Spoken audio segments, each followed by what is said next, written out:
എല്ലാവർക്കും നമസ്കാരം. വളരെ ഈസി തയ്യാറാക്കാൻ പറ്റുന്ന മാങ്ങാച്ചാറിൻ്റെ റെസിപ്പിയാണ് ഇന്ന് ഷെയർ ചെയ്യാൻ പോകുന്നത്. എങ്ങനെ ഉണ്ടാക്കുന്നത് നോക്കാം. 3 മാങ്ങ ചെറുതായി കട്ട് ചെയ്ത ശേഷം ഇതുപോലെ ഉപ്പിലിട്ട് വെച്ചിട്ടുണ്ട്. വെള്ളം ഒഴിക്കേണ്ട ആവശ്യമില്ല, കുറച്ച് കല്ലുപ്പിട്ടാൽ മതി. ഞാൻ ഏകദേശം 1 ടീസ്പൂണാണ് ഇട്ടത്. ഒരു ദിവസം കഴിഞ്ഞ ശേഷമാണ് ഇപ്പോൾ അച്ചാർ ഉണ്ടാക്കാൻ പോകുന്നത്. അങ്ങനെയാകുമ്പോൾ ഒന്നും കൂടി രുചിയാണ്. പാനിലേക്ക് 3 ടേബിൾ സ്പൂൺ നല്ലെണ്ണ ഒഴിച്ചിട്ടുണ്ട്. ഇത് നന്നായി ചൂടാക്കി എടുക്കാം. എണ്ണ പുകയാൻ പാടില്ല, ചെറുതീയിൽ വേണം ചൂടാക്കിയെടുക്കാൻ. എണ്ണ ചൂടാവുമ്പോൾ ചെറുതായി ബബിൾസൊക്കെ വരും. അതുപോലെ തന്നെ നല്ലെണ്ണയുടെ ഒരു പച്ചമണവും മാറിക്കിട്ടും. ഇനി ഫ്ലെയിം ഓഫ് ചെയ്യാം. കുറച്ച് ചൂടാറുന്നതിനായി മാറ്റി വയ്ക്കാം. എണ്ണയ്ക്ക് കൈതൊടാൻ പറ്റുന്ന ചൂടാകുമ്പോഴാണ് ബാക്കിയുള്ള പൊടികൾ ചേർക്കേണ്ടത്.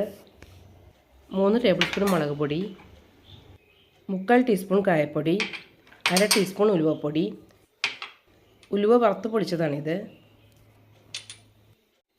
ഇനി ഇതിലേക്ക് 1 ടീസ്പൂൺ കടുക് പൊടിച്ചത് ഇടാം. കടുകും ചെറുതായി ചൂടാക്കിയ ശേഷമാണ് പൊടിച്ചെടുത്തത്.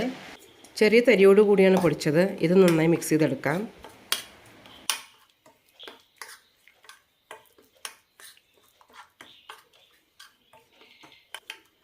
നന്നായി മിക്സ് ചെയ്ത ശേഷം ഇതിലേക്ക് മാങ്ങയും ചേർക്കാം.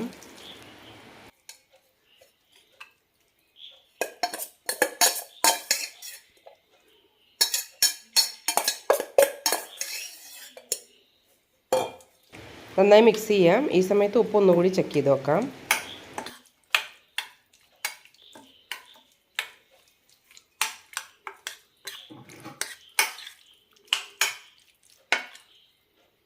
മാങ്ങ പൊടികളുമായിട്ട് നന്നായി മിക്സ് ആയിട്ടുണ്ട്. ഇനി ഇതിലേക്ക് താളിച്ചിടാം.